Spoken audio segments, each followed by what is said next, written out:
Welcome, welcome, welcome. We are talking politics and religion without killing each other. I am your host, Corey Nathan. It's an honor to be a part of the Democracy Group, a network of podcasts that examines what's broken in our democracy and how we can work together to fix it. Make sure you subscribe to our YouTube channel. It's not new, but what is new is we're putting whole episodes up there with video. Get to see my ugly mug and some of the beautiful people that join me for these conversations. We have links in the show notes. If you're watching on audio, it makes everything easy to find. And still, if you could follow us, review us, the reviews still matter. We need all the reviews we can get. And join the Patreon. That really helps to support the show and what we're trying to do here. It actually all helps. So we could continue having great conversations like the one we're having today with Professor Tommy Givens. Dr. Tommy Givens is Associate Professor of New Testament Studies at Fuller Theological Seminary. Dr. Givens holds a ThD in Theological Ethics and New Testament from Duke University and teaches classes at Fuller, ranging from New Testament introduction to exegetical method to Jesus, the church, and violence. Tommy's research interests include Christian nonviolence, political theory, ecology, and scriptural reasoning for Jewish, Christian, and Muslim relations. His book is titled We the People, Israel and the Catholicity of Jesus. And he's got some other books in the works that could very well cause all kinds of fun trouble. So, Thomas, ¿qué tal? How you doing, man? It's great to see you, Corey. Great to be with you, be back on the show and get to talk. Yeah. You're actually a TPNR veteran, but it's been a minute. We've got all I kinds of know. new It was like listeners, and episode 2 or something. I don't know what it was, like way it, back in the roots. it was pretty early on. We had, in fact, that was a Ronnie episode, wasn't it? It might have been. I remember Ronnie being around. Yeah. And then we had Amy Laura on. You were, Right. yeah, co-guesting with her. So Mm-hmm. yeah. So I wanted to kind of reset a little bit for folks that don't know you yet. Like I said, we have all kinds of new listeners, which is really exciting. And from when we were talking the other day, a thought occurred to me. I had a vision of a young Pastor Tom and Sharon having baby Tommy.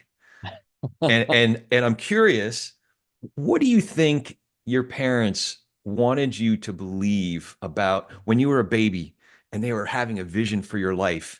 What did you think they wanted you to believe about the church, about scripture, being a Christian, and what would they have wanted you to think about this country and being an American? Great question. I think I'll start by saying that my dad had a sort of conversion experience at a Billy Graham crusade when he was 11. Mm, And he and my mom met at Moody Bible Institute in the 60s. And those, I think, are just indicators maybe for the audience on who Tom and Sharon were, what they were like. I think that when I was born, in fact, I remember my dad saying one time when he was introducing me at a church that he was hoping I would grow up to be a weapon for God's kingdom. Maybe a little too martial, the imagery. But yeah, I think at least for my dad especially, he really thought that raising children was about equipping us to serve God in the way that he and my mom imagined would be true and would be right. My mom, she was a pretty kind of vigorous missionary herself. And so for your audience, it's good to know that they were both intensely religious people, Christian people. I think they would have passed as fundamentalists, but they were thoughtful people as well. And you'll remember just from earlier in our life that there were always people to the right of my parents yeah. that you might say would sort of cause them to take a step back and be like, wow, what are we doing here? Um, I remember early on people giving my dad grief about allowing a woman to stand in front of the pulpit and read scripture or give an announcement or have women on staff, the youth group, and him sort of confiding to me, like, I just think these people are taking themselves a little too seriously. I'm not sure we're supposed to draw these really nice, easy lines when it comes to, men's and women's authority in the church and beyond. So, that's a portrait, maybe, of the sense of calling that my parents had, but how it was, I don't know, it was qualified by trying to also be people that were thoughtful, try to give people the time of day, didn't pigeonhole people too much. I remember when I came up with some new plan for how I was going to persuade everybody to be Christian, my dad was like, "Yeah, I think that's too easy, man. You're oversimplifying things." That was back when I was really into apologetics and stuff like that. So, my dad had a thick streak of realism, I think, to him. My mom did as well. And that was a helpful counterpoint, maybe, to the fundamentalism that they had inherited and really embraced. When it comes to the country, my dad is definitely of that generation of Christian fundamentalists that saw a lot at stake in the kind of course of the United States.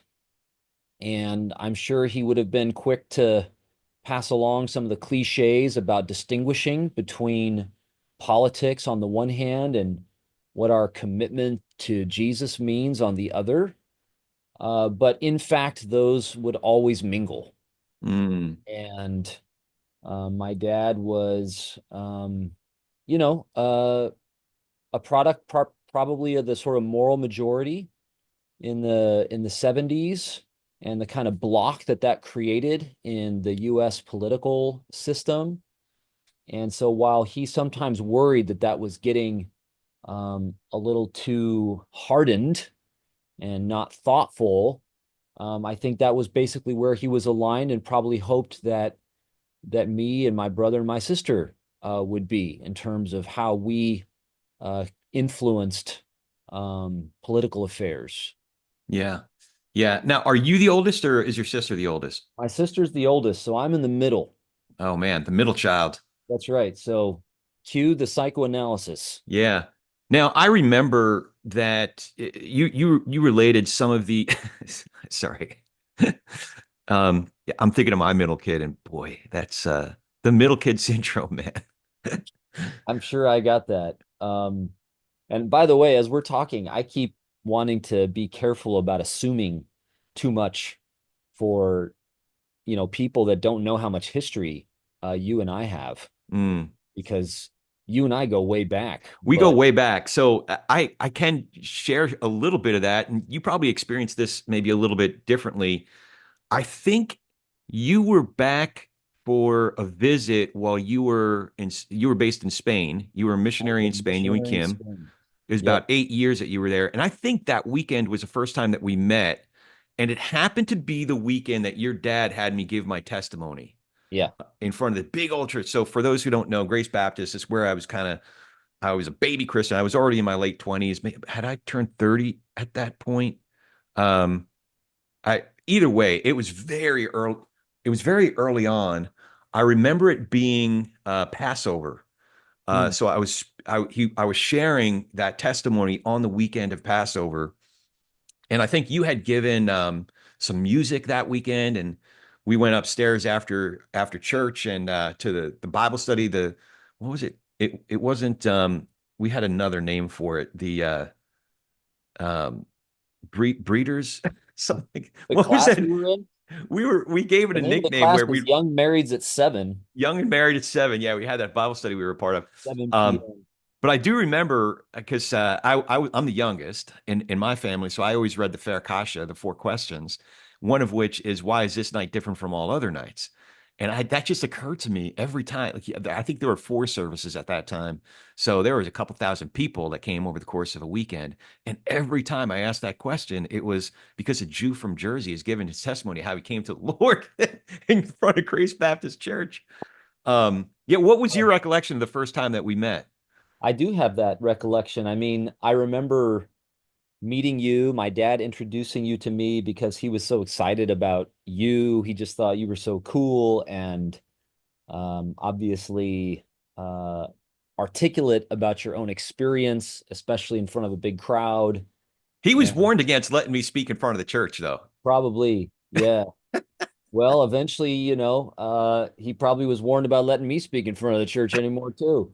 And But they were all right. That's the I problem. know, yeah, people were right to warn Yeah. him. Anyway, so yeah, I remember just getting to know you, and we sort of hit it off. And because we were in the same kind of class at church, we started hanging out. Yeah. Yeah. And I think had you already been reading Tom Wright's stuff and Yoder's work and because Well, that's a good question. What year are we talking? I think so this must have been 2001 because I became a Christian in 2000. I don't think we found that church until early 2001. Yeah, so I would have just been introduced to some of that kind of literature in seminary at Talbot in those years, 2000, 2001 was when I Okay. was there. And it's funny because this might be difficult to imagine for some of the younger listeners, but N.T. Wright was not so controversial back then. It Yeah. was controversial, but the polarization that we've inherited now was not quite so extreme.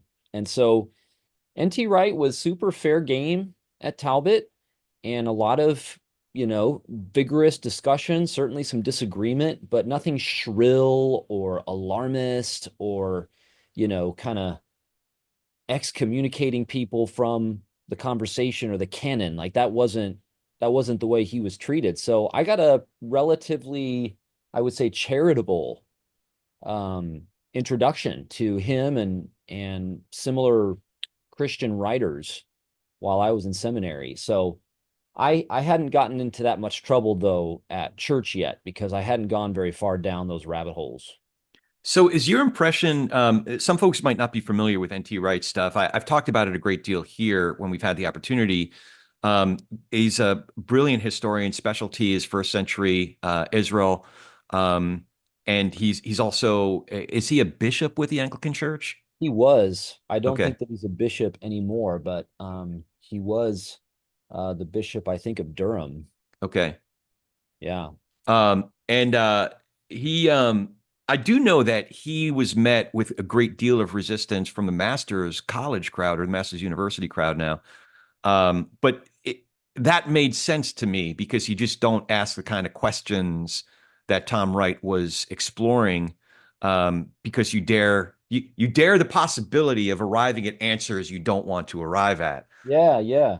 Well, he's definitely, I would say, an agent of a shakeup Mm, in terms of New Testament interpretation and therefore Christian self-understanding. And when you start to ask, kind of searching questions about some of the fundamentals, you're going to awaken the bear. yeah, So he definitely did that. But I have to say, I'm really thankful for the exposure that I gained to him in those years. And of course, I went on to argue with him more publicly. But I've always remained, I think, just thankful for the things that he got me thinking about that I would never have thought about otherwise, I don't think. yeah. I always felt that was a healthy. You call it an argument, but to me, it felt like a healthy conversation. And in a way, it's almost like an honor that you get to critique in a erudite way someone who's so accomplished and so learned. You know, Yeah. so Yeah. I mean, I was trying not to fanboy too much, and I worry a little bit about the kind of culture of that we create. But what's undeniable is that N.T. Wright's a really influential New Testament scholar. yeah, And so, yeah, it was argument, I suppose, in the academic world is something we think of positively. yeah, Doesn't quite have the same negative connotations, but it was a kind of respectful exchange. Um, and I remember thinking that, getting to talk to him, whether it was in public on a stage or in writing, was partly because I had been introduced to him earlier in my life. yeah. And so that was just kind of a nice development for your life to loop back to someone who influenced you, even if you've come to disagree pretty pointedly with them about certain things. Where the rubber meets the road, in among us intellectual peasants.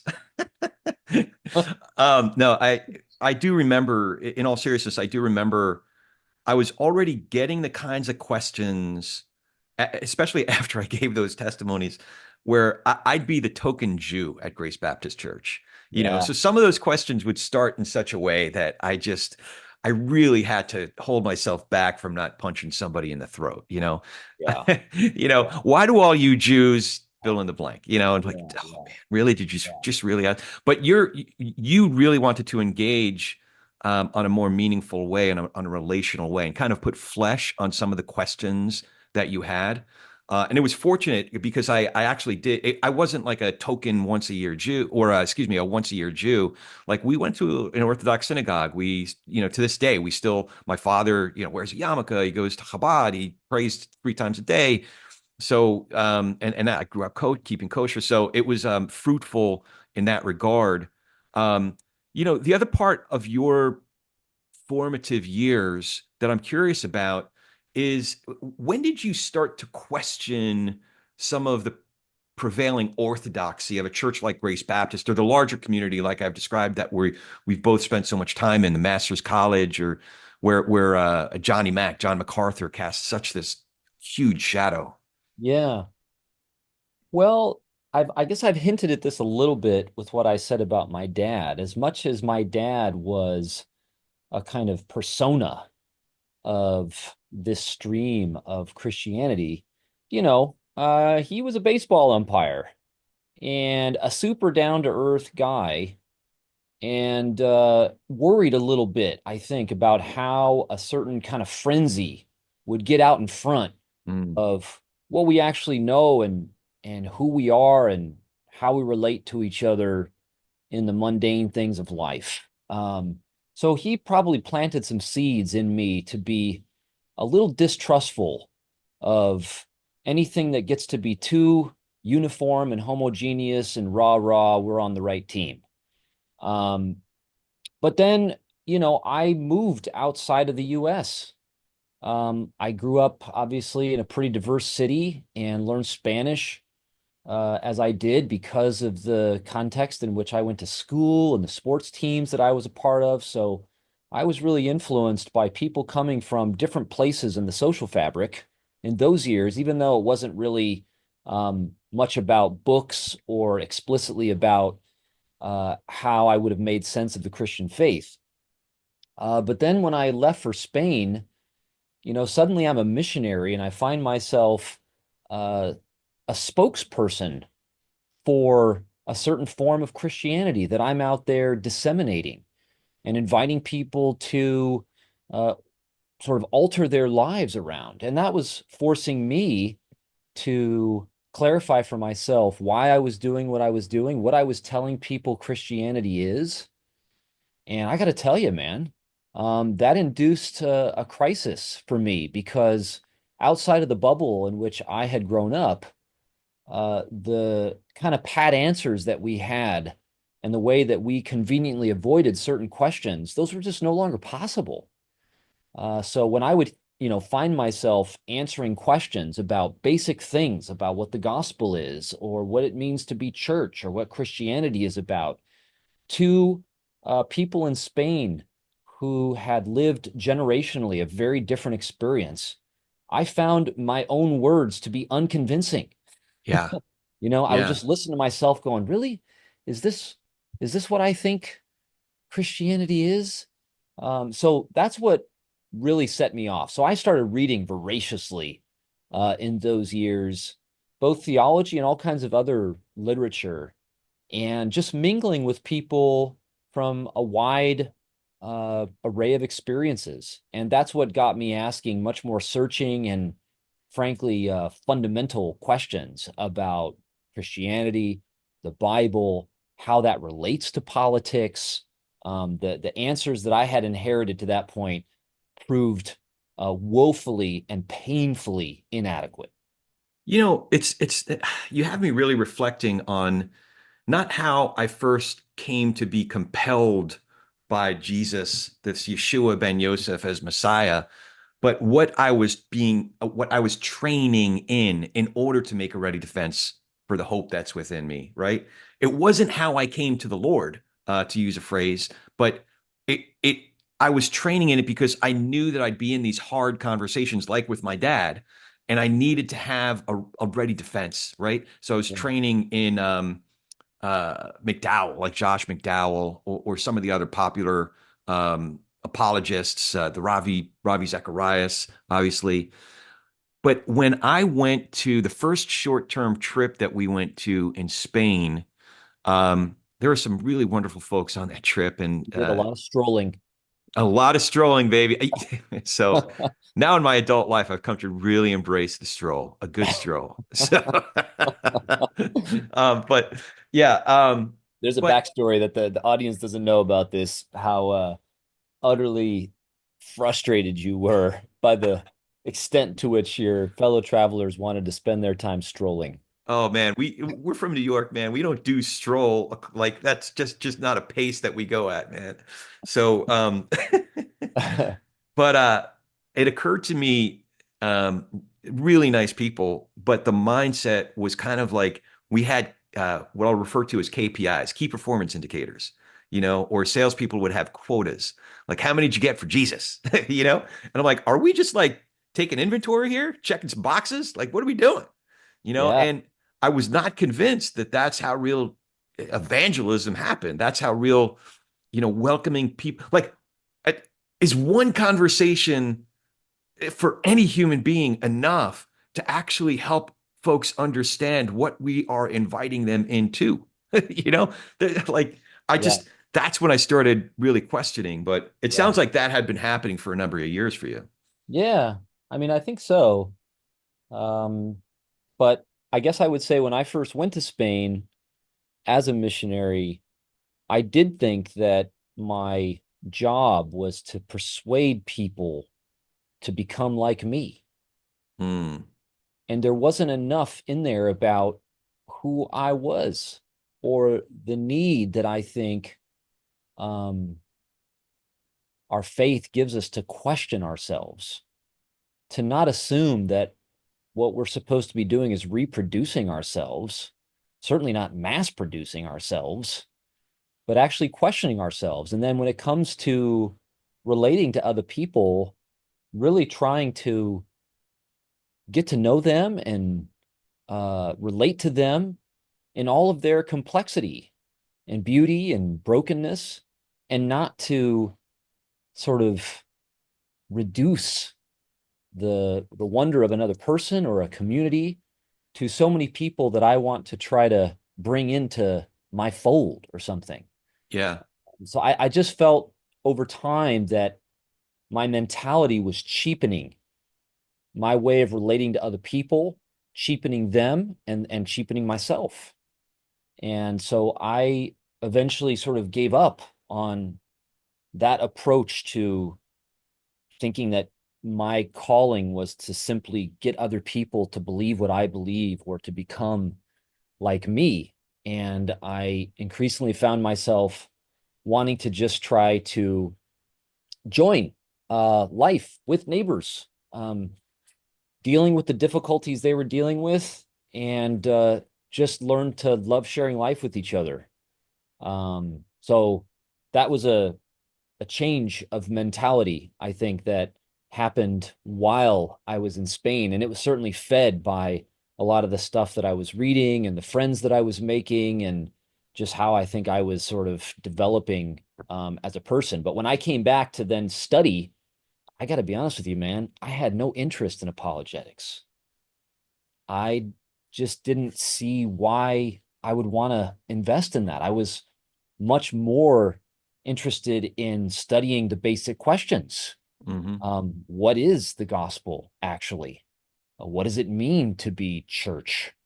Um, what is the Bible to us? How are we supposed to relate to it?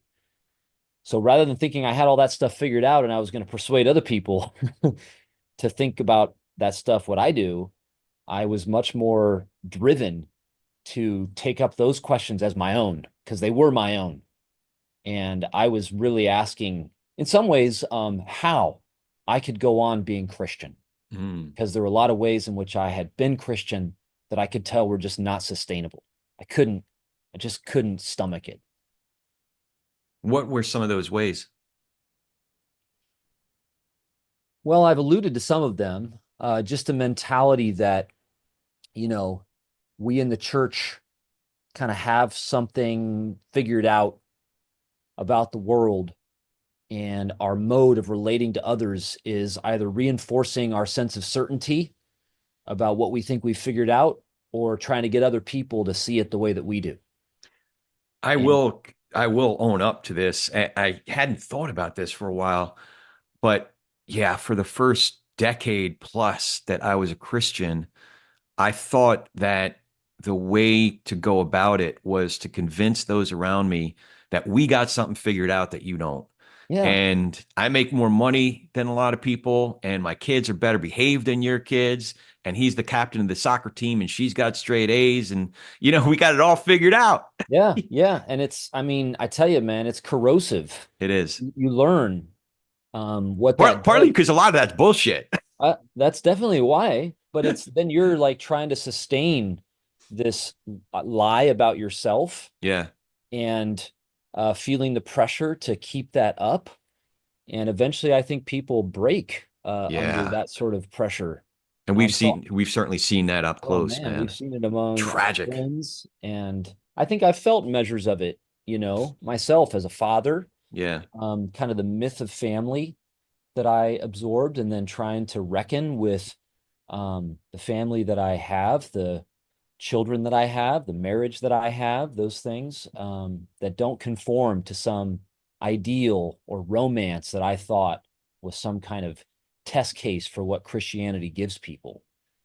So yeah, I just that was something. The other thing I will say though that I think is relevant, especially for the audience of this, is the pet questions of what Christianity is fundamentally about. Once you get outside of the cultural context that I was raised in, were just not the driving questions of life, and Yeah. rightly so. So I realized that I had this kind of script about someone's inner experience of God, their inner life, and then maybe how that was going to translate into good behavior in their immediate relationships or something. I didn't have anything thoughtful to say about war, about friendship, about some of the things we just talked about how to um, navigate a broken family. Uh, and I could tell that those really formative experiences and difficulties of life as we know it, I was actually somewhat foolish about them because of the kind of Christian that I was. I had absorbed certain pat answers about those things that were not thoughtful, that were not, they were too hung up with, like you said earlier, I want to make a strong defense. I want to make sure it doesn't look like I don't know what I'm talking about. Um, and so that's finally what I gave up on.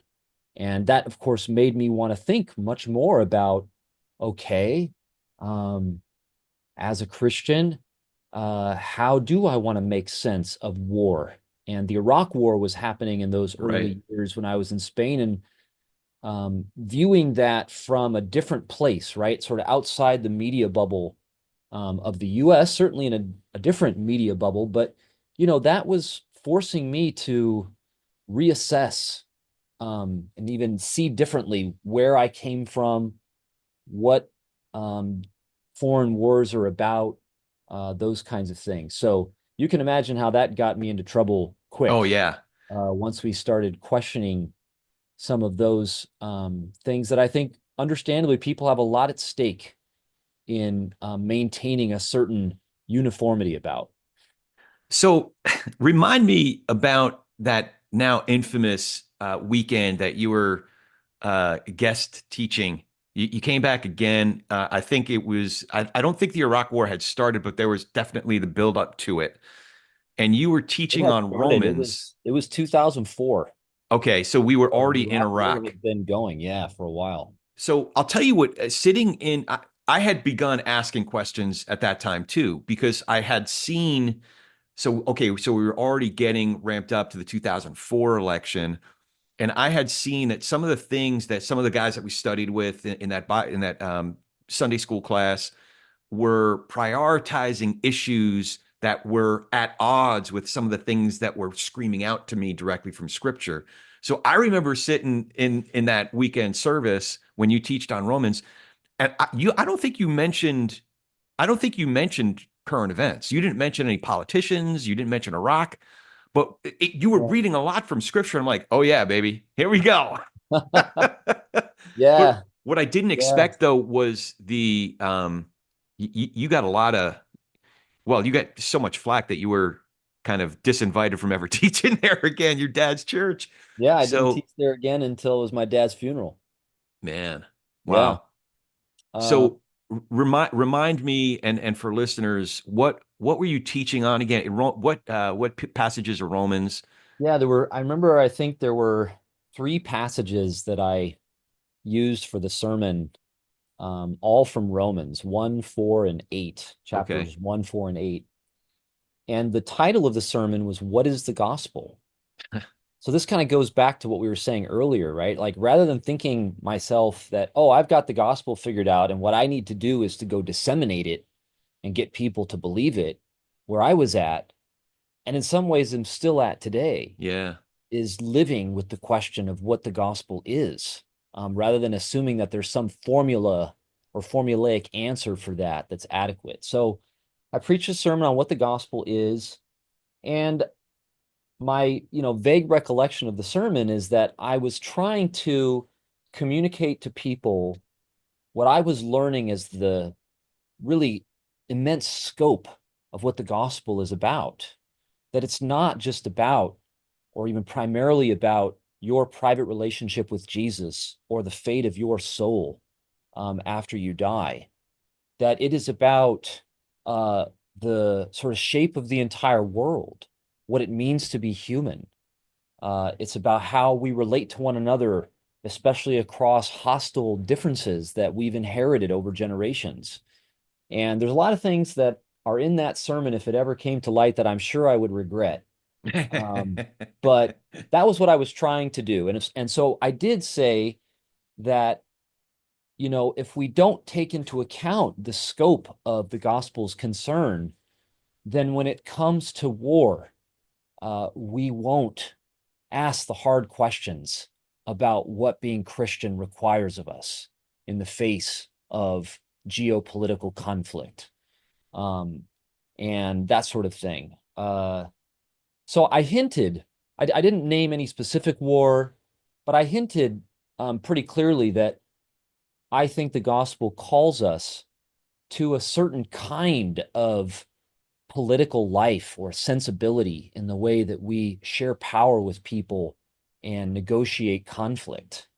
And so that I think did go over badly because it wasn't hard for people to hear what I was getting at, even if I was not super explicit about it. And so, there was a week-long process after that. It was miserable, I remember, in my family because all of this put my dad in a terrible Oh yeah. position. He's He the was still the teaching main teaching pastor of the pastor and church.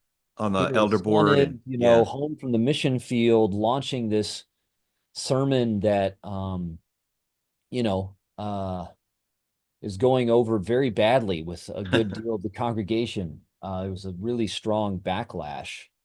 Um, and so the the leadership of the church, including my dad, decided that they needed to deliver a public disavowal of my teaching the following weekend, in all six services. Mm. And so uh, my dad and I had a few awkward exchanges about that. I could tell that he was absolutely miserable, and felt nevertheless, I think, responsible as the teaching pastor to deliver this disavowal, even though it was of his own son. And I have to say, I sort of understood the position that he was in. I didn't uh, didn't resent that much. I could just tell the sort of pressures that he was under, even if I thought they were so tragic. And so I remember I was there, I wanted to be there every time that my teaching was disavowed. And then I asked that they put my contact information on the screen and to communicate to people that I stood by what I had said and that I invited any further conversation, as difficult as it might be, with anyone that was interested. And I did have some people reach out and had some follow-up conversations. What was interesting, you'll probably appreciate this, especially given the topic of this podcast, but there were a lot of people that came up to me quietly and said, thank you for getting us to talk about something that we need to talk about. I was afraid to broach this subject, even though I've had some misgivings in my heart about this.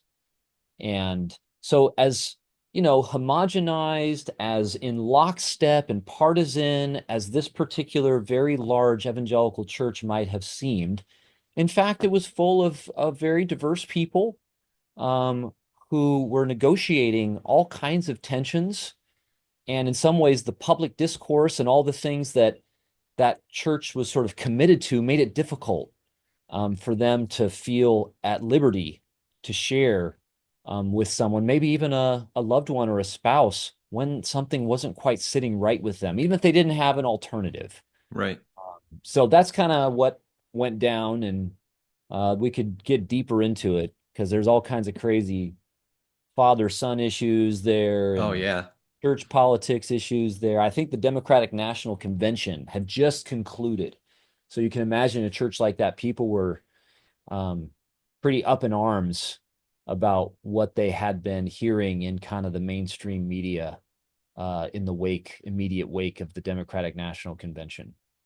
Well, I think I've told this story before, where I had a funny exchange with your dad. It was that year, because he and I had been, maybe that's what sparked it, but I think he and I were already having conversations along these lines because I was asking, these kinds of questions. And one weekend I saw a Carrie Edwards bumper sticker on one of the cars in the parking lot. I said, "Hey, Pastor Tom, have you seen the?" And he goes, "Corey, you're joking with me about it, but I've already received dozens of emails saying, Pastor Tom, what are we going to do about this?" As if like, a pig had just been dropped in the middle of the temple. What are we going to do about this unkosher, this trafe? Um, so I, but I think it is fair to say, well, maybe I'm making the wrong assumption, but do you have any sense of whether a church like Grace has gotten more homogenized than that? We had seen the seeds of it 20 years ago, but I'm having a hard time bringing myself around that church because, the few experiences that I've had over the last, well, since 2016, Yeah. um, it hasn't encouraged me. Let's put it Yeah, that way. yeah, yeah.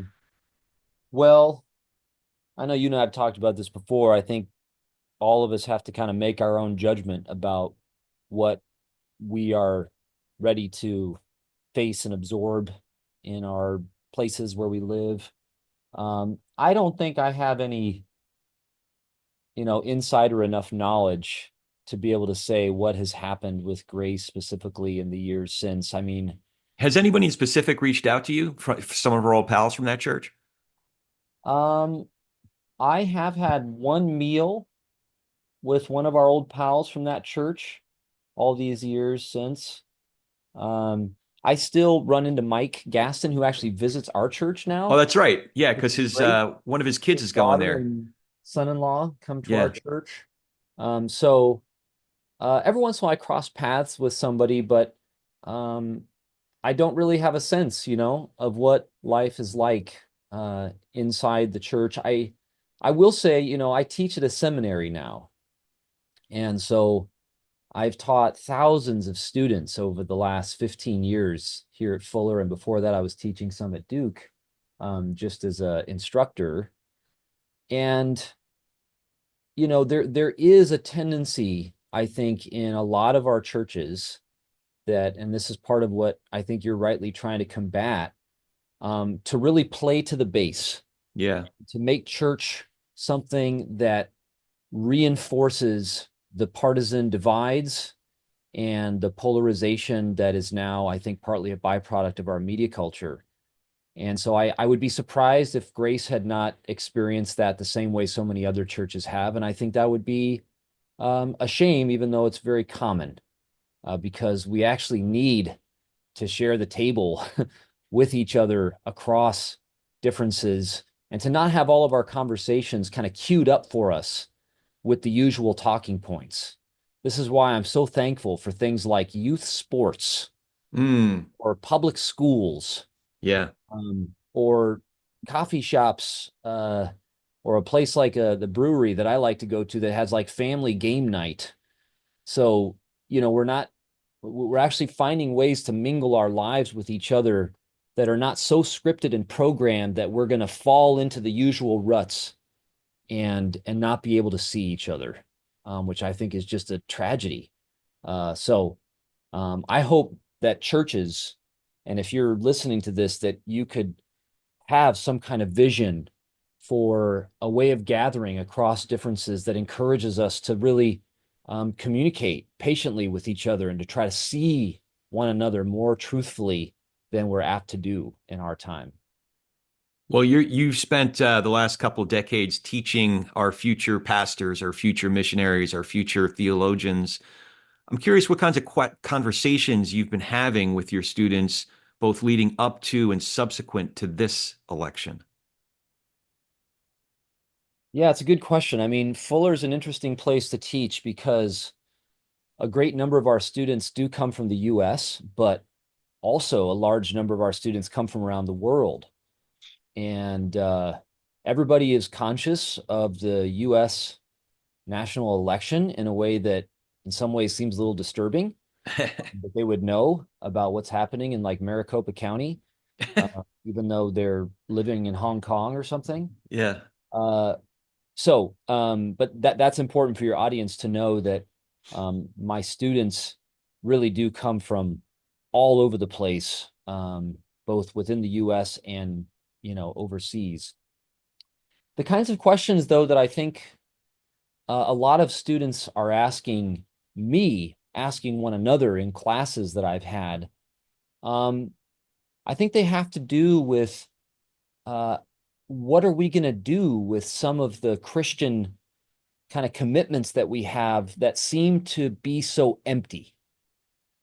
The fact that Christianity is so easily kind of shaped into a partisan platform or program, I think for them is rightly alarming. And so there's a questioning for what do we need to do to sort of sink our roots a little bit deeper, so that we're not simply fodder, right, for the latest partisan program. And I don't think, hopefully, I mean, I would say at Fuller, at least, this is not about pretending to, not be involved in partisan politics or to think that as a Christian, you're somehow called not to be, because I don't think that's true. And most people at Fuller assume that our political life, including partisan electoral politics, with all the difficulties, is something we've got to figure out how to engage and as constructively as we can, even if I think there's a broad sense that the options that we're given for expressing what we want our government to be like and to be committed to are really disappointing and frustratingly inadequate. So a lot of questions that are sort of revisiting the fundamentals of the Christian faith, because those fundamentals now seem to be such easy fodder for all kinds of things that students don't feel that they can own. That just doesn't feel true. So that's a big one. I think there are a lot of questions about how to do better politically. Like students feel, I think, a lot of anxiety and disappointment, not just after the election, but also before the election, about just political life in the US. And so there are a lot of questions as we study scripture, as we, I teach classes on ethics, I teach classes on ecology. what do we do as Christians to address some of the crises and issues that we're raising that seem to be so overwhelming? Yeah. So there's a lot of questions like that. Those are two. I could We could give go on. more, but Yeah. those are some big. One of the questions that is most troubling to me, and it's something that you grappled with in your book a lot, is what does this say about who we are as a people? In fact, I came across one of the dog ears and highlights. I came across the modern discourse of peoplehood has drawn stories, figures, and concepts from its pre-secularized context of Christendom and Well, there's a lot of developed them. academic words here, man. Well, Keep it. I'm going to ask you to unpack all this. Okay. The pre-secularized context of Christendom and develop them in the service of various competing nationalist aims. So, yeah, Yeah. unpack some of that for us. Yeah. And what does this look like in America, in the America of 2024? Yeah. Well, to unpack that, let me say, first of all, I'm trying to help people hopefully think about how we got to this place where we're at of a world that is divided into countries, a geopolitical system of nation states, and of course, some people that have not been enfranchised in one of these projects. So whether you're a First Nations indigenous kind of person in the US, or you're a Palestinian in the Middle East, or plenty of places around the world where you didn't get scooped up from the Hmm. past generations and sort of empowered with a state apparatus that goes with a kind of nationalized um, identity or Right, grouping. right. So it's just important for people to, I think, pause to reflect on how did we get to the world kind of divided up as it currently is, with the consciousness that we all have of belonging to certain peoples and parts of the world. There's a history to that. And I think that's the first thing I'm trying to get people to think about, that what we have this key phrase of "we the people" um, in the sort of founding documents of the United States, that has a history, that came about through a certain set of developments that deserve to be studied and criticized and questioned, especially by Christians, I'd say. So, specifically, though, a project like the United States um, developed a sort of consciousness of belonging together as a people, um, with people who had come from Europe, who were Christian settlers of this continent that they were still attempting to sort of own, you might say. And the result is, the Bible was a big Mm, part of how people imagined themselves politically. And so Christian people who were settlers imagined themselves using the narratives, the big stories of the Bible. King George is characteristically compared to the Pharaoh. mm, And the European Christian settlers are the latter-day Israelites who are escaping kind of servitude to a foreign empire. And what goes with this is this idea that this new Israel, as people thought of themselves, are endowed with a kind of calling from God to establish this new political power and to eradicate any resistance to that on the land. This is how genocide of indigenous people lies at the root of the formation of the United States. So that's how some of the resources of Christian Europe, not least of which is the Bible among Protestants, were really important fuel for the way Christian European settlers developed a sense of what they were doing here in what we now call America and what would come to be the United States, and then give the United States this identity that we're all struggling with now, with this sense of like mission. So in political literature, we would talk about this as exceptionalism, that the United States is somehow a country set apart or distinct from others and called to do something by God. That I think is a really powerful mythology that is still present in political consciousness and discourse today. In the most recent election, the candidates have regularly trafficked in some of that sort of mythology of US nationalism as a way of appealing to prospective voters and trying to consolidate their platform and program. Yeah. Yeah. Um, so again, I circle back around to the first part of my question, which is what I'm troubled by what the results of this election uncovers what it says about who we are as a people. And I'm not talking, I'm not even, I guess we could talk about the American church, but 140 or 150 million people voted. Yeah.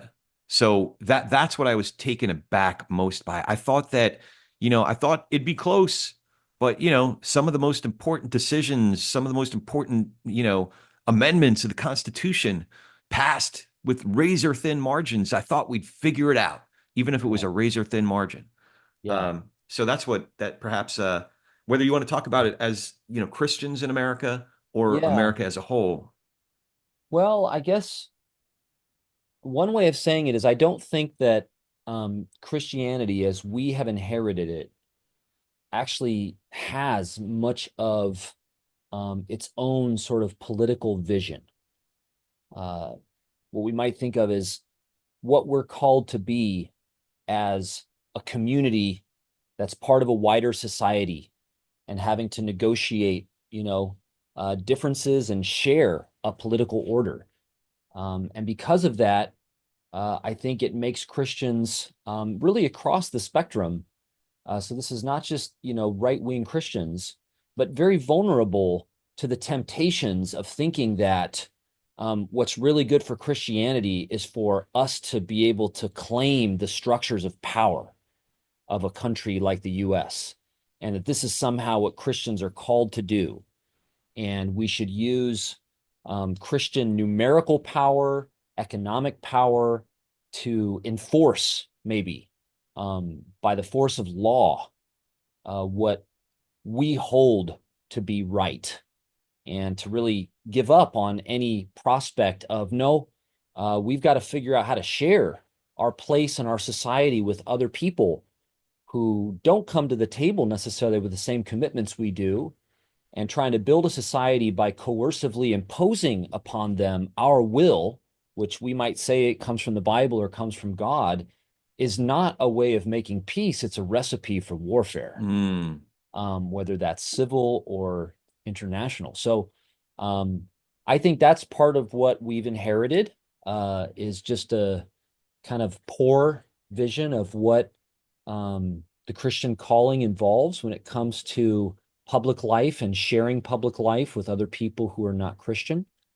And we're now having to face that. That's made us very vulnerable to gravitating to people that promise us the influence that we think we're entitled to or that God wants us to have, rather than asking ourselves, uh, what does it mean for Christian people to bear witness to a form of society that we don't control, that we're working towards, and is something that comes only as a gift from God, and might involve a lot of questioning of ourselves, us Christians being changed by other people that we share our places with, rather than assuming that Christians have kind of got something figured out about what everybody's supposed to do, and it's our task to impose that on everyone.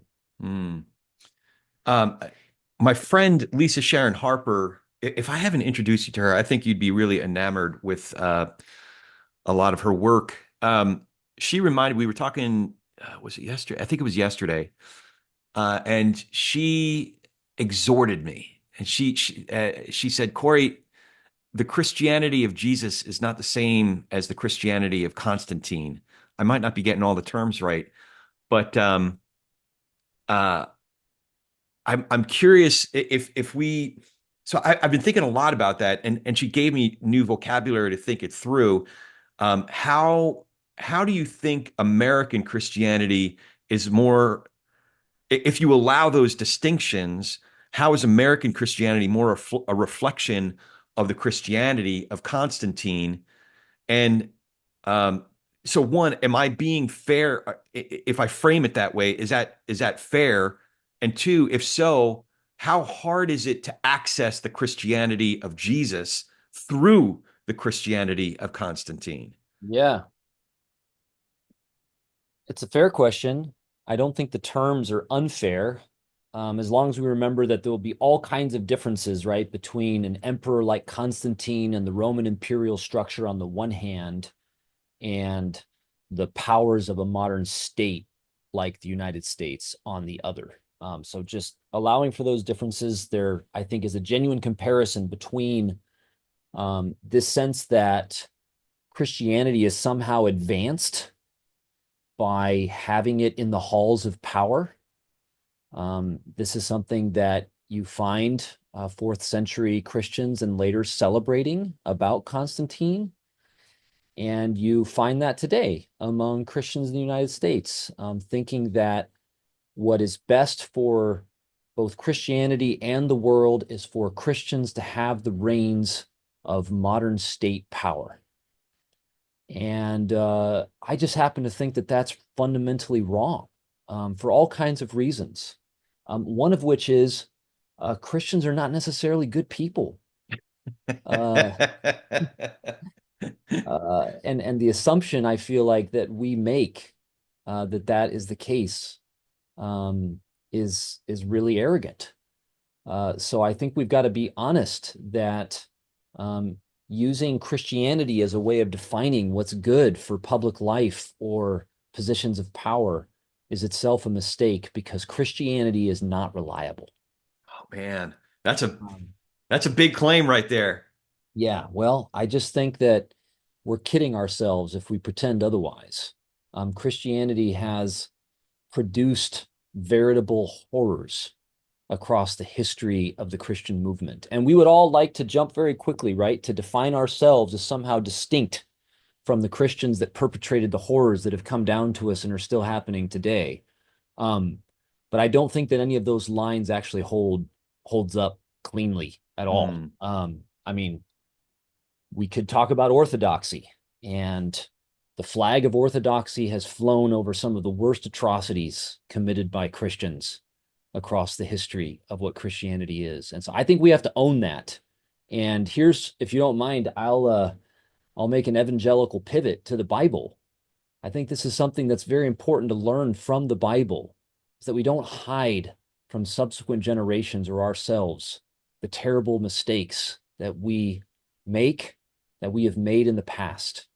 Our Bible is full of the failings of our ancestors. And instead of hiding those from us because they wanted to sort of persuade us that they were in the right and, we're on the right side of history and we have God figured out, they didn't do that. Um, they chose to actually present a very negative portrayal of themselves in many, many cases. And I think there's something for us to learn about in the sort of throes of romanticism that I feel like we have about Christianity and Christianity in relation to political power. So it's a fair comparison. And your follow-up question that I think is good that I don't want to miss is, okay, Christianity does have an enormous amount of influence in the United States and beyond. What are we supposed to do about that? Are we just supposed to try to withdraw from all of that? Probably not. I think that's probably foolish.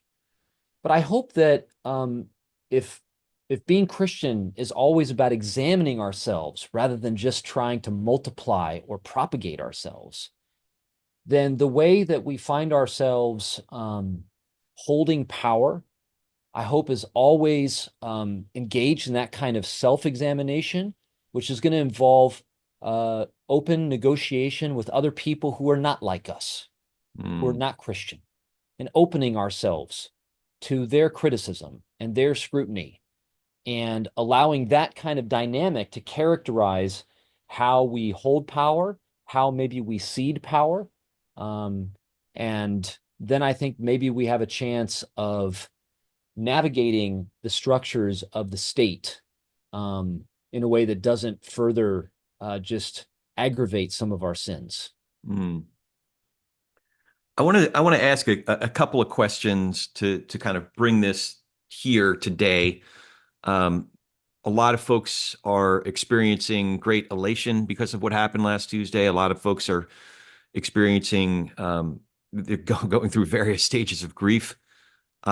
So, in considering the results of this election, what are some of the things that you're most concerned about, and what are you most hopeful about? Hmm.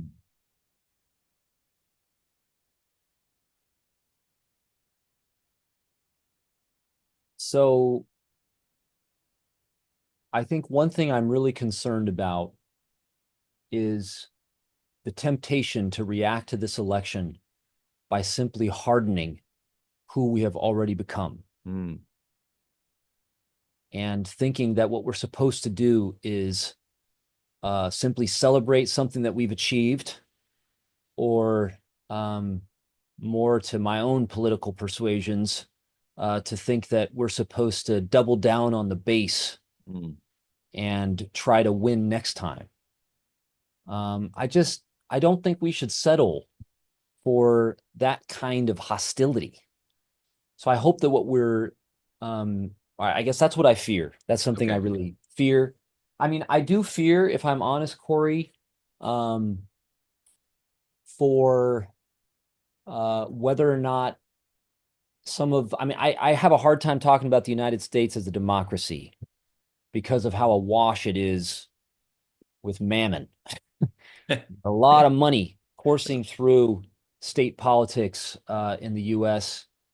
And I think the study that came out not too many years ago that finds the U.S. to be more appropriately identified as an oligarchy is basically correct. Mm, But with that said, there are some vestiges of democratic institutions where we try to hear one another.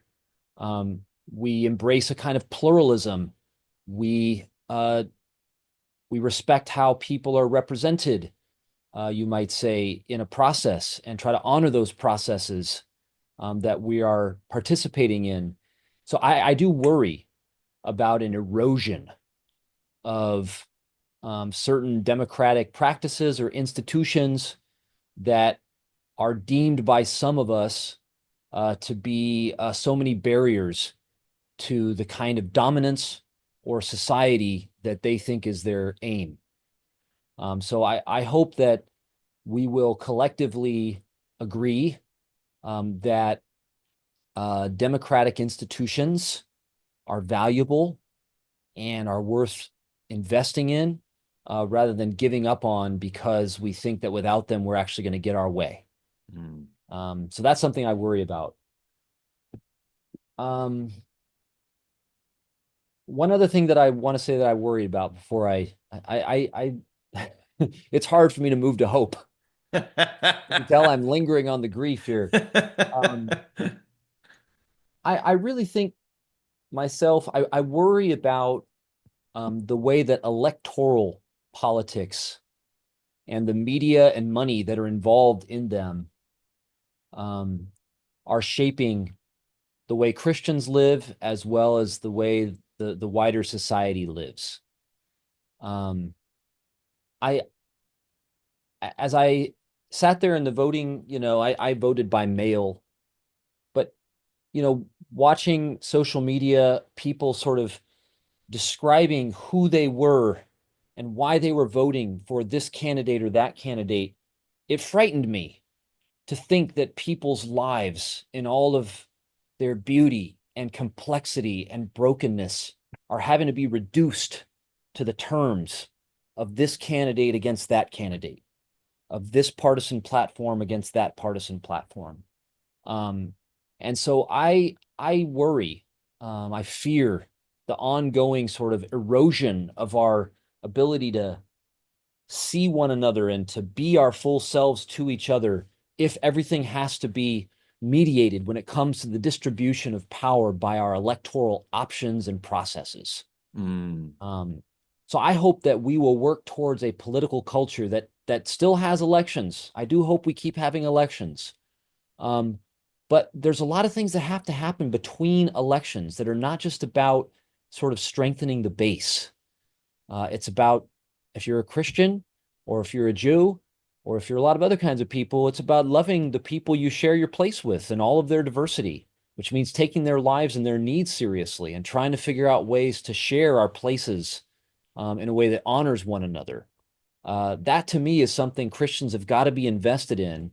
And I worry that our electoral sort of system and the way that media and money are involved actually encourage us to withdraw into respective camps and castles and to just hurl our stones at each other, hoping that the other person's castle is going to topple first.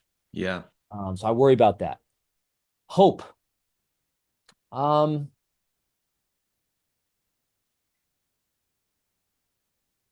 I do. I don't know. Maybe people who listen to this kind of a podcast actually read some of the Federalist Papers. Um, Some of them do. I've but been I corrected a read few that stuff, times. and the exchange between Hamilton and Madison about the sort of tension between smaller scales of power and a strong federal center. I think those are great papers for us to continue to study, and I especially like Sheldon Wolin's take on some of those debates.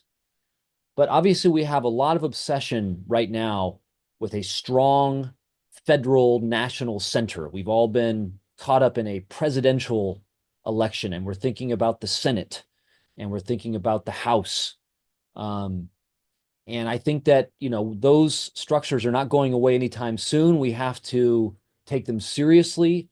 But I side with Madison against Hamilton when it comes to what makes for a sustainable political culture over generations rather than something that breaks apart.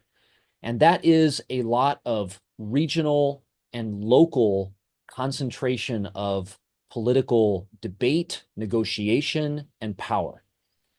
And so I'm hopeful that with the recent election, with having someone like Trump in office, with what looks to be like a pretty significant shakeup of the federal system, a lot of other political structures in the United States, that the population might respond by actually organizing more meaningfully, locally, regionally, so that the kind of political life that we have is really responsive to those local and regional places, as opposed to having to submit our life always to what feels kind of like a boom and bust cycle in Washington. Right. I just don't think that that promises anything good for the United States. Now, the thing is Hamilton advocated what he did partly because of what he could foresee on the geopolitical scene. It's hard to be a nimble actor on the global stage without a strong federal center. And so that's why he favors a very strong executive. You hear some echoes of this coming out of recent Supreme Court decisions. But as urgent as some of those geopolitical fronts seem, I don't actually think that they justify such a strong federal center at the expense of a politics that is more responsive to people where they live. Mm. So I hope that that's something that might grow out of what feels to me like a bit of a crisis and big realignment that is coming in terms of politics in the United States. Yeah. Yeah. Well, I'm happy to report that the one candidate that I really strongly supported in this cycle was the young lady who just won state Senate seat for the next 4 years. She's replacing Scott Wilk. She was actually on the show a few months ago.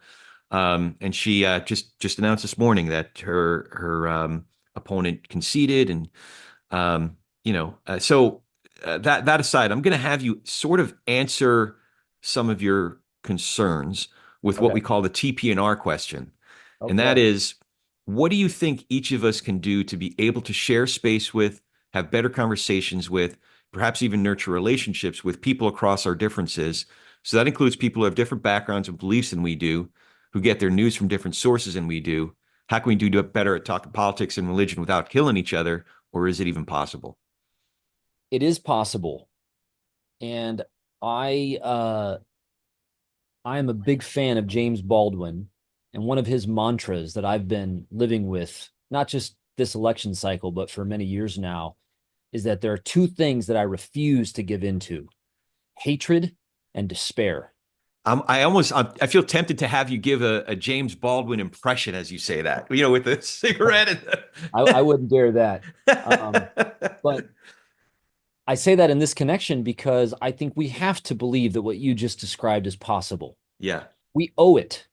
We owe it to people who are going to have to clean up the mess that we are making. We owe it not to give up on what people will inherit from our life. And we have so much to be thankful for the struggles that people engaged in that left us with the gifts that we now enjoy. So let's not be so cynical as to give up on the possibility of a shared, peaceable life that might come to fruition beyond the horizon of our own lifespan, but is worth investing in. This is what, we're taught in the Bible is what faith is about, is investing in something that you won't live to see before you die. Mm. So along those lines, though, I think it's good to be very concrete. I'm a big fan of, as I already mentioned, youth sports. Yeah. So I mean, my son used to be on a soccer team that had all the colors of the rainbow, and uh, there were four languages that were going on between the stands and the field. Boys spoke English to each other, but there was a Jordanian Palestinian family who spoke Arabic with their son. There was an Israeli Russian family who spoke Russian primarily with their son. Several Latino families who spoke Spanish with their boys. And all of us parents, we went to the soccer tournaments, Yeah. and we had to like figure out how to eat a meal together in Right. between games, Yeah. or sometimes even be in a hotel, for an overnight kind of thing. So I think we're blessed with things like youth sports that mingle us across political lines, lines where we get our news.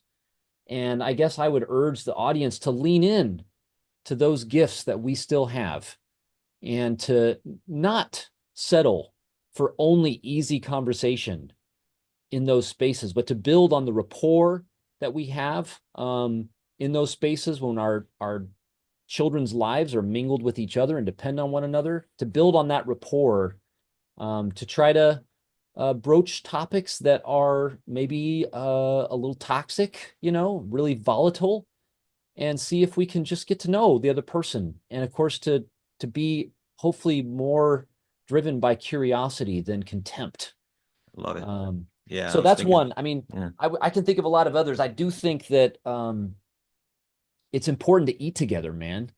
There's a reason why um, so much of the presence of God in the Bible is mediated by food. Um, and I mean, we started this conversation talking about, uh, a very important meal in your family's tradition, and really, I would say, in the history of the world. Um, so I would encourage people to figure out ways to eat, to share a table with people that they might otherwise have a lot of difficulty sharing a space and conversation with. And you got to choose wisely, right? I mean, let's not be fools. We're not always ready to just eat with anybody. So we got to make judgments about what we're ready to handle. But I think we can all take a step towards the chasm that seems to divide us from other people, and to share a table and to share food and to just let the magic of a meal do its work on us and maybe open us to one another in ways we would never have predicted. Yeah. I forgot. I think it was Robbie Jones's book. Uh, I might be misremembering that. But he pointed out that in one of the Gospels, the disciples are introduced, and they're introduced, most of them, in the traditional way, so and so, the son of so and so, the brother of so and so. But two of them were introduced, Simon the Zealot and Matthew the tax collector. I mean, Yeah, talk about political I affiliations. know. Well, just choosing brothers. Like, why would you ever choose brothers? You know what it's like. You got a brother. Yeah. I got a brother. I Yeah. mean, we come to a place in our life where we learn hopefully to love each other and respect each other. But these are young men Yeah. when Yeah. Jesus calls them. They're ambitious, they're insecure, they're defensive.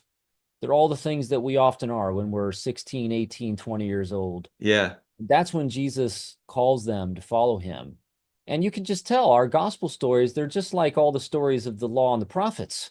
They're Yeah. people at each other's throats. Oh, And absolutely. Jesus trying to talk them down from, basically pissing contests with each other all the time. Jesus is always like, all right, let's go eat. Yeah. Well, I guess this conversation wouldn't be fair if I didn't give you the opportunity to turn tables on me. Do you have any Yeah. questions for me? Well, yeah, I have lots of questions to you, Corey. Okay. But we've only got so much time, so I got to be choosy.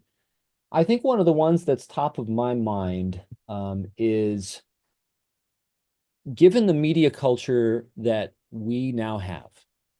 You and I were talking, I think, before we started recording about, we're a little over a decade into this social media experiment. Um, as you think about media for the coming years, what do you think is really important for people to do in terms of how they consume media, how they balance that with other ways of learning about people, about themselves? Um, we're not going to be able to avoid the media revolution that we're in the middle of, right? It's affecting all of us. So what do you say are wise ways to engage the media that have now developed and dominate our life? I would say step one is recognize one's own agency, meaning I I continue to hear complaints about the media, whether it's my Trump supporting friends or folks who tend to watch Fox News or others, who are further to the left who are complaining about Fox News and conservative media ecosystem. One way or the other, there's these general complaints about the media and it's the media's fault or social media. And a lot of good, um, important sociological work has been done on the influence of social media and how we engage on social media. But I think that we've almost submitted to this sense that the media is happening to us, even if it's just one institution at a time. Why do we talk just about the Washington Post, the New York Times, or Fox News, or whatever institution it is, as opposed to Robert Costa is a really good reporter who happens to write for the Washington Post, you know? Yeah. David Brooks and David French are really great thinkers who happen to write for the New York Times. I've been reading some journalism on Daily Caller, and my left of center and further left friends would think that's you know that that's a sin that I should be cast out for even saying the word daily. But there's some good reporting that's happening at the Daily Caller. So again, I think that if we recognize our own agency, and that's step one, and not simply submitting to letting the media happen to us, right? Um, I think it'll also help to develop education and training, whether we're training our own kids or training ourselves, or maybe it happens in a more formal way in public schools, um, to have media literacy, right? Mm. Yeah. To start to ask the right questions. Is this a publication that issues corrections? How quickly do they issue corrections? Um, are, are they? There's basic journalistic principles. Are they faithful to those basic journalistic principles? In our own encounters on social media, we are the media, right? So I've over the years developed my own boundaries, like I was sharing with you before. Some of it because of this platform and other spaces that we have audience, some of whom I don't have a personal relationship with. So I've tried to develop loose guidelines of, hey, listen, nonsense is going to be muted, uh, lies are going to be kind of erased and blocked, and threats are going to be reported. Some pretty simple, loose rules for everybody to abide by. You Yeah. know, but those are just my rules. Mm. But I think the key is to the key is what I said first is to recognize our own agency in the whole process. So, Yeah. Yeah. That's a good one. I've got questions too about um how you are navigating this season as a Christian, who I think for good reasons is really disillusioned, right, with expressions of Christianity that have been really formative for both of us, right? There's a temptation, I think, for us to get self-righteous. I'm feeling this always when I'm reflecting critically on my upbringing or, what we were talking about earlier with church experiences. Um, what are you thinking is a way to navigate sort of disillusionment with established forms of Christianity in a healthy way? so I've become more comfortable in the morass, in the ambiguous. I've become, I would maybe comfortable isn't the best word for it, but I've had to learn how to respond to questions that don't necessarily apply to me, right? So one experience I had, I forget if I've told this story on this podcast, but I was at a poker game, and this has got to be at least 10 years ago, and it was hitting midnight. We were going to church the next day, and I apologized to everybody. Hey guys, I gotta head to church, so I'm gonna head out.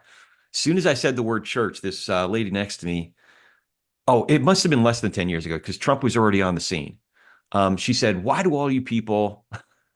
Who's one of those? I hate questions that start with "Why do all you?" Fill in the blank. Um, why do all you people love Trump so much? I'm like, whoa, whoa, whoa, slow your roll there, lady. Um, uh, so I've learned ways of owning up to the fact. I understand why you would think that about me. But hi, my name's Corey. I'm me. If you want to ask me about my personal beliefs, that's one thing. But if you want to ask me to have broader sociological views on what's happening in the American church, that's a different conversation. So we need to approach it in two different ways. Not sure what you're interested in. Or listen, if you're interested in just getting some stuff off your chest about what you're frustrated with, I'm here for you. Let's crack open another beer and, have at it. Yeah, yeah, yeah, I'll be your whipping boy if you just, if that'll help. yeah, So that's one way. But I think the more central question is how do I navigate? Because I'd be lying if I didn't say that my faith has been tested.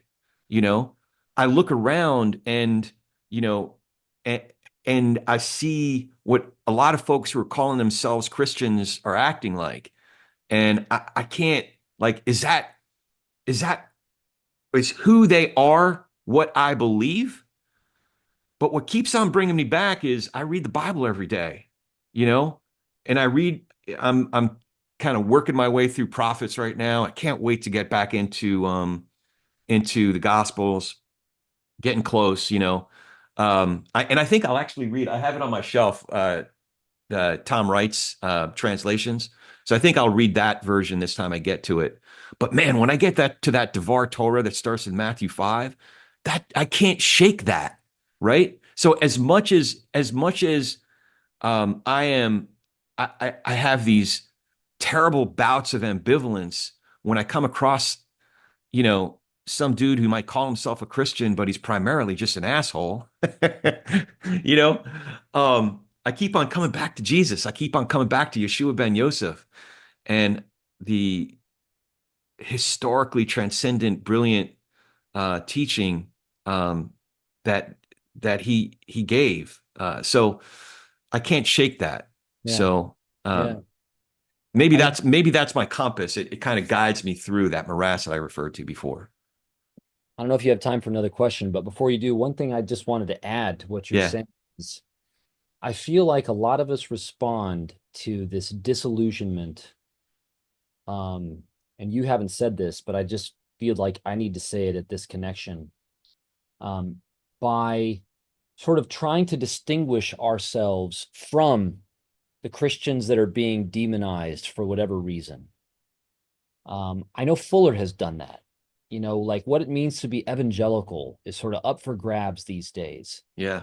And sometimes Fuller has taken this tack of, we're evangelicals, but we're like the true evangelicals over against those bad evangelicals, the Trump stuff or whatever over there. And I just think that's a mistake. Yeah.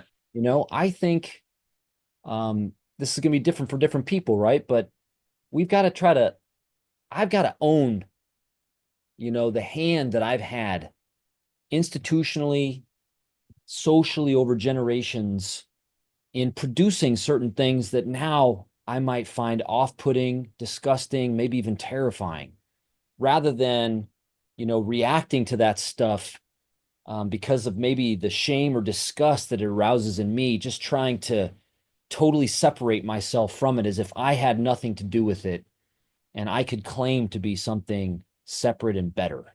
So I understand that, and I have to own up to the fact that I've said I've relied on, tropes like, well, they weren't real Christians kind of a thing.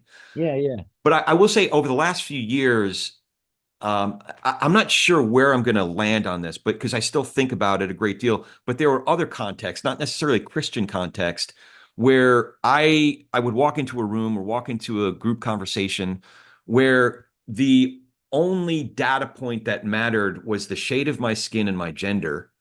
Um, and then I was placed and given instructions based on that those two data points, right? yeah, yeah, yeah, And I felt like that dismembered me yeah, from who I am and who my story is and who my family's story is, right? And I yeah, had to then pretend, in order to gain acceptance into that room, I had to pretend to be that person that was primarily, if not fully defined by those two data points. So yeah, now I eschew some of that, um, some of the, I don't know. There's something in there that I guess I yeah. have to work through a little bit more. Well, I think you're getting at something that we're seeing in our political culture right now in terms of like an upsurge. And I do hear a lot of this from young men who are supporters of Trump and the kind of movement that he's come to represent in my life is, understandably feeling tired of being reduced to those Mm, two data points. And, some of us, for whatever reason, might want to say, well, yeah, but those two data points do matter. And they're actually more than data points. But I sympathize at a level, right, with what you're saying and what I hear from people who have been kind of pigeonholed and consequently just not really engaged seriously for who they are. So I somehow we got to figure that out because I also right go into certain circles where people are making all kinds of assumptions about me because of certain associations with me. yeah. And so I do feel some need. I remember this happened to me on NPR one time after Trump spoke at the National Prayer Breakfast while he was the president. And Larry Mantle was asking me about some stuff. And I did feel the need to say, well, I want to distinguish, what I'm about from what we're talking about over here. Yeah. And so I think there's a place for that, but I'm just wondering if we need to check that impulse that we have in our culture of like public shaming and canceling and all this sort of stuff to always say, "Oh, I'm not like, those bad people that we're all pillorying over there. I'm one of the good kind, or I'm an exception, or something like that, like, I don't I trust." remember actually, I forget if you just told me the story, but I remembered it so clearly that I felt like I was there, that there was a conversation where somebody presented one of these things to you. And instead of saying, well, that's not me, and kind of making a clarification or differentiation, your response was simply, yeah, that's a pickle. Yeah, well, I remember I was asked, I felt like there was a journalist one time who was fishing for something, a gaffe or something sensational that I would say that they could publish and get a bunch of clicks. And so she asked me at one point in the interview, so are you, Dr. Givens, an evangelical? And I said, yes, I am a bad one.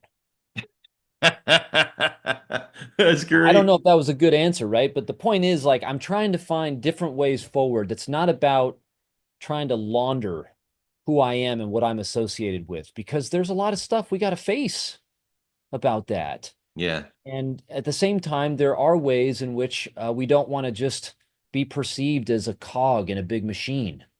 So that's a tension I think that we're all wrestling with. Maybe last question, Corey. As as you're thinking about this podcast, this kind of conversation that you and I are having, other episodes that I've listened to and enjoyed, um, what do you think we need in media going forward? You know, not just this podcast, but as you're thinking about what you've already said about owning our agency with media, dealing with disillusionment, shame, all this sort of stuff, like, what do you hope is out there for people to tune into? It's going to shape their own kind of process, the conversations that they're then having later, you know, over beers with somebody or with their spouse or loved one or something. Like, what do we want to be feeding people? Because I'm going to be a producer of some of this stuff. Yeah. And so I have a personal stake in your answer to this question because I want us to be talking about what should we be putting out there? What should we be cultivating? So there's a business answer, and I'd like to think that the business answer can be in parallel with and kind of joined with the more substantive answer, the raison d'etre kind of answer, right? So I'll talk about the latter. For me, I do this because I hope that it is an amplification of what we need, not as media, but an amplification of what we need as human beings, right? I'm I'm thinking of a person I became friends with over the last 2 or 3 years, named Dr. Roberto Che Espinosa, and Dr. Espinosa has this concept. I referred to it before, just half of it, dismembering, right? Dr. Espinosa, I'm sure he was building on something that he had learned from others that he's in conversation with. The idea of remembering, right? I was talking to a good friend that I graduated high school with that voted for Trump. I had like an hour-long conversation with her this morning, and I said, we're members of a community. We're members of an extended family. We grew up, we shared life together, and we still love seeing each other.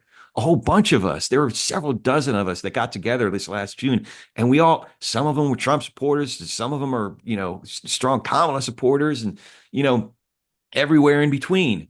And but we're members of this extended family, and we love being around each other and going through life and sharing our struggles and just, doing life together, right? And when we cut each other off as one of them, right? Two of the words I'm becoming to hate the most right now is they and them. They want to do this. They tried to kill him, And I finally asked one of these guys from our graduating high school class, who do you mean by they? Am I them? Am I one of them? Because I happen to vote for somebody with a D before their name one time? Am I one of them? So we're members of this extended family. And I said to my friend Natalie, I want to remember. I don't want to dismember people. I want to remember people. And that's the work that Dr. Espinosa was working on.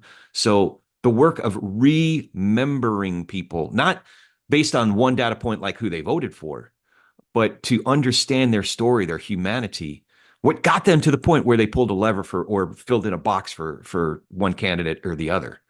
There's a there's a person there with a huge backstory and a family story.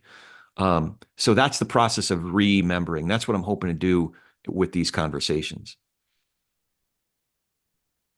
That sounds good to me, man. I mean, it sounds like something that in several traditions, Christian and Jewish, we learn as a kind of sacrament of Mm, our life. You know, we say that Jesus taught us to eat together with a table full of betrayers, deserters, and deniers, that we do this in remembrance of him. yeah. Yeah. And part of the key to that is he's not some, separate, isolated individual. He shared his life with these people. So remembering Jesus is about how we treat each other, Yeah. whether or not we open ourselves to one another. I think that's going to be so hard, man, because there could be some really bad things coming. I don't know if we're going to get the kind of roundup of immigrant folks among us that Trump has threatened. Um, but that alarms me, and I can see myself getting very bitter towards people that would not just countenance that, but maybe bang the drum for it. Um, Well, like I told you before, man, while I say that, I also know that I have my limitations. yeah, yeah. And I think that's something that this is something I worry a little bit about in Christian circles, especially when we start talking about peacemaking and nonviolence and enemy love and all this kind of stuff, is we sort of we underplay what that does to people and how there are certain kinds of vulnerability that we are not called to simply embrace Mm, in the name of some sentimental love. right. I always try to remind students, sometimes when people came after Jesus, he ran away, right? He didn't just say, "Oh, I'm here to love you because you're my enemy." And he Right. sure as hell wasn't nice a lot of the time. So, whatever we're trying to do to like remember in the way you're saying, I think uh, it's got to be truthful. It's got to be honest about the stakes, insofar as we're able to express them and feel them. And I think that's going to be really challenging as the stakes go up, Oh yeah. possibly in Yeah. in the season ahead. Yeah. No, absolutely. I told Natalie, listen, we're going to have some disagreements along the way. And that's good. But I'm happy to be in the conversation with her. At the same time, though, there's some folks, the they them guy, not I'm not referring to the pronoun issue.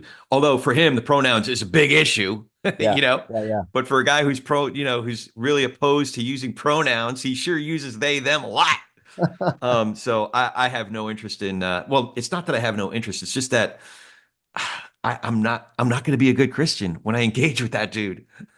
Well, and I So, mean, I think part of what you're saying that I hope the audience hears is um, we're not always called to answer a question or to engage in a certain debate or conversation. yeah. Sometimes the best thing to say is not today, Yeah. you Yeah, know? not today. Or as Yuval Levin put it last year about this time, I asked him, we're going into Thanksgiving. He said, yeah, engage with a lot of people. He's a very learned guy, very, smart guy. He said, sometimes you just got to say, I really strongly disagree with you, Uncle Al. Now pass the gravy. Oh, yeah. Yeah. Well, I agree. We're all going to be, I feel it in myself, right? I can feel myself being pulled into circles where I'm going to either want to retreat, so I don't have to deal with kind of conversation or subject matter that I just find to be whatever, stomach turning. Or I'm going to have to say things that are awkward Yeah. and make people uncomfortable and, that sort of stuff. So I hope we can do that with grace. Yeah. Well, Grace doesn't, again, I'm a Jew from Jersey, so Grace and me don't, we're not usually in the same salad bowl. You're There's a just in a re position to have a much like more interesting account of grace and the cheap Christian piety that's out there. All right, man. Well, before we start losing everybody here, if we haven't already, let's make sure folks know how to follow you online or in real life and keep Yeah. up with all that great work that you're doing. Well, it's hard to say right now because I'm in the middle of trying to um, build a little bit more of a resource center that is not available yet. So you'll just have to kind of be on the lookout. But you can find me on Fuller's website. If you look up the newsletter, a Bible newsletter that I edit with my colleagues, the Bible professors at Fuller, we write a newsletter every month that tries to say something accessible about the Bible, and often in relation to something we're working on or something we're experiencing in our society or in our church communities. So that's another place to look out for. And then I do have a book coming out tentatively titled Christianity is Lost in the Bible. This book is an intervention. I love it. I I don't can't know if wait for that this one, I don't man. know if that title is going to survive the editorial process and publication process, but that's what I've tentatively titled it. And I hope people will not just read that book, but it's written with two of my students who differ with me about all kinds of matters to feed a certain kind of conversation about the Bible, what it is, how it shapes us, what we're drawing from it. So that's something I hope that people will do, because I think right now, if I'm honest, Corey, mostly the Bible is killing us. Mm. Wow. That's a good one to leave off on. Maybe a cliffhanger for the next conversation. Um, Okay, man. Tomas, this was great, man. Yeah, great to be with you. I always love hanging out with you. I'm gonna make a point. You know, it was really cool. Before I go, I do need to say I did go in person for the first time in a long time to our church, Knox Press, and what was really encouraging.